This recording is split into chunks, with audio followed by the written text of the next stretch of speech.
देखिए अगला क्वेश्चन जो है आपका 5 नंबर क्वेश्चन कहता है, जैसे एपी के 4 पद वाला आप देखिए, ठीक है। एपी के 4 मतलब 3 पद वाला आप देख चुके हैं, ए माइनस डी, ए और ए प्लस डी, ये 3 पद हम लोग क्या करते थे, मानते थे, ठीक है। अब है आपको 4 पदों वाली सवाल। राजा थोड़ा ठीक कर दीजिए। अब 4 पद वाली बात है, ठीक है। तो 4 पद वाली बात में क्या होगा उस पर ध्यान दीजिए। अगर आपको 4 पदों वाली सवाल पूछे एपी में कि 4 पदों का जोड़ इतना, गुणनफल इतना, कुछ ऐसा करके सवाल दे, तो वो 4 पद कौन कौन सा पद हम लोग मानेंगे वो देखिए। सवाल है 5 नंबर क्वेश्चन कहता है, एक्सरसाइज है आपका 1 का एफ, ठीक है। 4 पद पर आधारित सवाल है, तो आप मानिएगा, माना कि एपी के 4 पद, एपी के 4 पद ए माइनस 3D, ए माइनस डी, ए प्लस डी और ए प्लस 3D, ये 4 पद ही मानेंगे, ध्यान रखिएगा, ठीक है। ये 4 पद ही मानना है। अगर 4 पदों पर सवाल पूछे तो कोई विद्यार्थी ऐसे ही बोला कि सर यही 4 पद क्यों माना जाए, है ना, तो उसको थोड़ा सा समझ लीजिए आप लोग कि एपी के जो चारों पदों का अंतर होता है डी, वो डी आपस में क्या होता है, बराबर होता है ना। तो इसको थोड़ा सत्यापन देख लीजिए क्या है। तो अगर हम T2 माइनस T1 करें बराबर T3 माइनस T2 करें बराबर T4 माइनस T3 करें, यानी हर एक तीनों पदों में, चारों पदों में अगले से पिछले को घटाएं तो बराबर होना चाहिए, अंतर होना चाहिए ना। तो ये देखते हैं, यदि ये बराबर हो जाता है डी का वैल्यू, तो ये 4 पद क्या है, सही है। तो देखिए क्या करेंगे, तो T2 है आपका a माइनस डी, उसमें से a माइनस 3D घटाइए, तो ये कोष्ट में डालना पड़ेगा, याद रखिए, कोष्ट में नहीं डालिएगा तो गड़बड़ा जाएगा। बराबर T3 है आपका a minus D minus a minus D, ठीक है, बराबर a प्लस डी, यहाँ पर, ठीक है, यहाँ पर a प्लस डी, ठीक है, a plus 3D minus a plus D होगा ना। अगर ये तीनों, ये और ये और ये अगर बराबर हो जाए तो क्या होगा, एपी के 4 पद सही में है। a minus D minus a plus 3D हो जाएगा, a plus D minus a plus D हो जाएगा और a plus 3D minus a minus D हो जाएगा, होगा ना।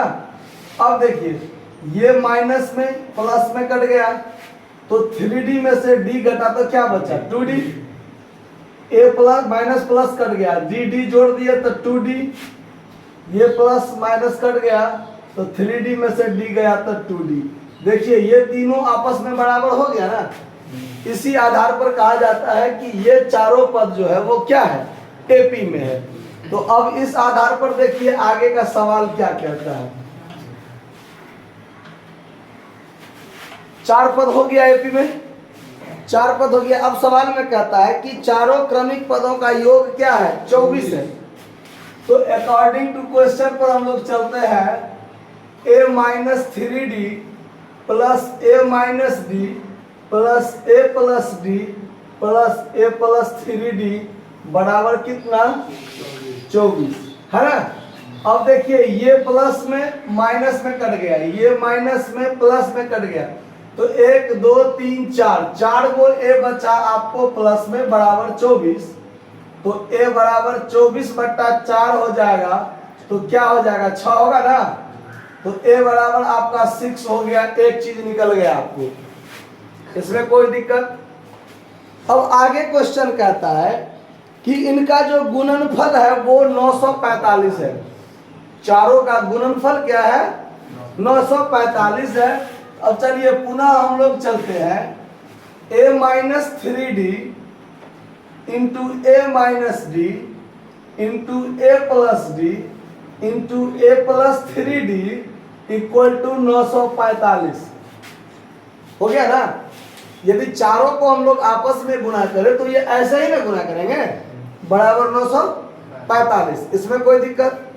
अब देखिए ये है माइनस में और ये है प्लस में, सेम चीज है ना। तो ए स्क्वायर माइनस बी स्क्वायर के फॉर्म में आएगा ना, कर दीजिए। ए स्क्वायर माइनस 3d का स्क्वायर कीजिएगा तो 9d स्क्वायर होगा कि नहीं होगा, सो बताइए। 3d इंटू 3d तो 9d स्क्वायर हो जाएगा। फिर ये माइनस में ये प्लस में, तो वही चीज ए स्क्वायर माइनस कौन चीज डी स्क्वायर बराबर 945। कोई दिक्कत? अब ए स्क्वायर यहाँ देखिए ए का वैल्यू क्या है 6 है, तो यहाँ पर ए का वैल्यू सीधे हम 6 मतलब 6 का स्क्वायर करेंगे तो 36 हो जाएगा ना, डायरेक्ट लिख दिए माइनस 9d स्क्वायर। फिर यहाँ पर क्या लिख दिए 36 माइनस डी स्क्वायर बराबर 945। यहाँ तक समझने में कोई दिक्कत आ रहा है तो बोलिए।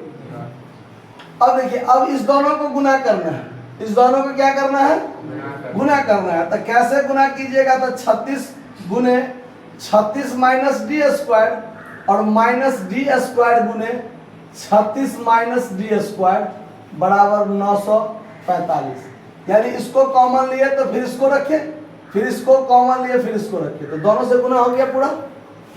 अब गुना कीजिए, इसको गुना कीजिएगा तो 1296 हो जाएगा। 36 का स्क्वायर 1296 होता है, माइनस 36 डी स्क्वायर, फिर यहाँ पर माइनस, इस दोनों को गुना कीजिए तो 324 होगा डी स्क्वायर, माइनस माइनस मिलके ये प्लस बन जाएगा, 9d के पावर क्या हो जाएगा 4 हो जाएगा बराबर 945। ठीक है, 9 छाके 54 5 9 27 5 32। ठीक है, अब चलिए, अब यहाँ पर अगर देखा जाए तो ये ज्यादा है ना इसका पावर, 9d के पावर 4 पहले रख लेते हैं सही रूप में, फिर यहाँ पर माइनस में इस दोनों को यदि गुना मतलब जोड़ लें तो 360d स्क्वायर हो गया। ठीक है, और अब आ जाइए इधर, ये है आपका प्लस में 1296 और इसको इधर लेके आइए 945 माइनस में आ जाएगा तो बराबर 0।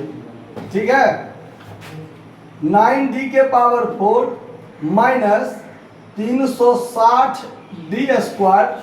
अब इसका कैलकुलेशन करें तो प्लस में 6 में से 5 जाएगा 1, 9 में से 4 जाएगा 5 और 12 में से 9 जाएगा तो 3। ये ठीक है, कोई दिक्कत इसको समझने में नहीं ना, समझ में आया ना बात। अब देखिए, अब ये आ गया आपको गुणनखंड के फॉर्म में आ गया ना। अब देखिए, इसका गुणनखंड जो करना है तो पहले इस दोनों को गुना करना है, इस दोनों को क्या करना है गुना करना है। इस दोनों को गुना कीजिएगा तो देखिए 351 और गुने 9d के पावर 4। थोड़ा इसका थोड़ा हल्का वाला रूप में बता देते हैं कैसे होता है सर। अब इस दोनों के गुना को दो भागों में ऐसे बांटना है कि बीच में जोड़े तो क्या हो जाए 360 आ जाए। देखिए, इस दोनों को ही अगर हम जोड़ लें तो 360 हो जाएगा, होगा ना। 351 और 9 दोनों को यदि हम लोग जोड़ लें तो 360 होगा ना। इसको गुना करें तब तोड़े ऐसे कि बाद में हमको जोड़ने में परेशानी हो जाएगा गुना करने में, इसीलिए इसको ऐसे ध्यान रखिए। इस दोनों को गुना करना है तो गुना करके यही होगा जो होगा सो। इसी को दो भागों में तोड़ना है कि जोड़े तो क्या आ जाए, ये आ जाए। तो 351 और 9 को अगर जोड़े तो 360 तो ऐसे ही हो जाता है। तो चलिए इसको दो भाग में करेंगे तो 351d स्क्वायर कर दीजिए और 9d स्क्वायर कर दीजिए, यहाँ भी माइनस यहाँ भी माइनस, तो माइनस माइनस मिलके प्लस और माइनस में 360d स्क्वायर हो जाएगा कि नहीं हो जाएगा। ये बात समझ में आया कैसे कर दिए सो। अब चलिए 9d के पावर 4 माइनस में 9d स्क्वायर कर लीजिए, माइनस 351d स्क्वायर कर लीजिए, प्लस 351 कर दीजिए बराबर 0 आ गया ना फॉर्म में। अब देखिए 9d स्क्वायर यहाँ है, इसमें भी है, तो 9d स्क्वायर कॉमन ले लीजिए तो यहाँ बच जाएगा d स्क्वायर माइनस 1, और इस दोनों में से यदि कॉमन ले लें -1 तो यहाँ बचेगा डी स्क्वायर माइनस 1, बचेगा कि नहीं बचेगा? इस दोनों में से -1 कॉमन लिए तो यहाँ नहीं सॉरी -351 कॉमन लेंगे। क्या लेंगे? हाँ गड़बड़ा गया था। 351 कॉमन लेंगे तो यहाँ डी स्क्वायर बचेगा और यहाँ माइनस में क्या बचेगा? 1 बचेगा। 9d स्क्वायर इंटू, अब ये करने की जरूरत है नहीं, माइनस में 351 कर दीजिए और यहाँ पर डी स्क्वायर माइनस 1 कर दीजिए बराबर 0। कोई दिक्कत?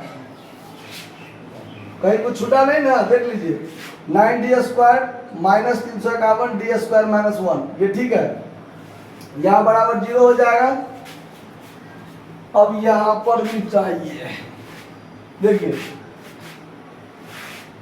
अब या तो इतना बराबर 0 होगा या फिर इतना बराबर 0 होगा।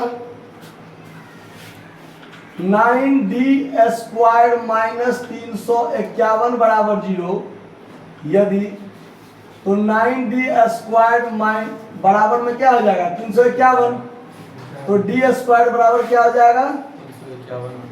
351/9। ये कटता है, देखिए तो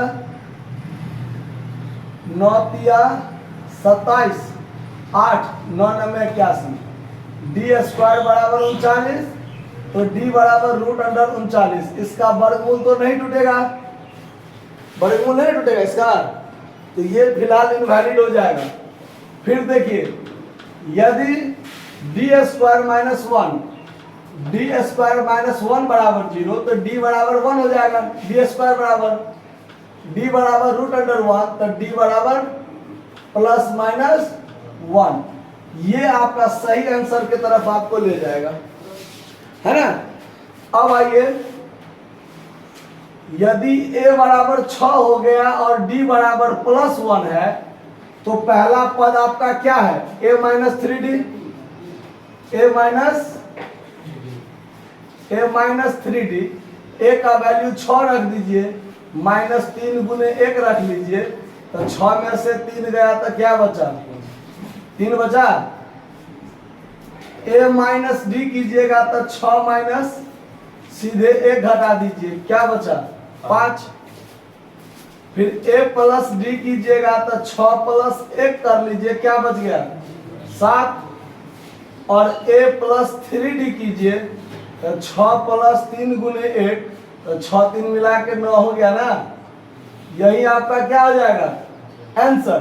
यदि आप माइनस में रखिएगा, यदि a बराबर 6 और d बराबर -1 रखिएगा, तो फिर इसका वैल्यू ऐसे ही रिटर्निंग तरफ आ जाएगा, 9 7 5 3।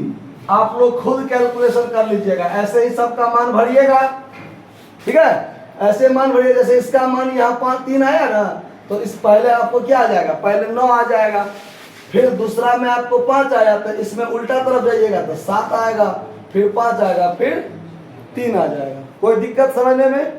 नोट कर लीजिए। धन्यवाद।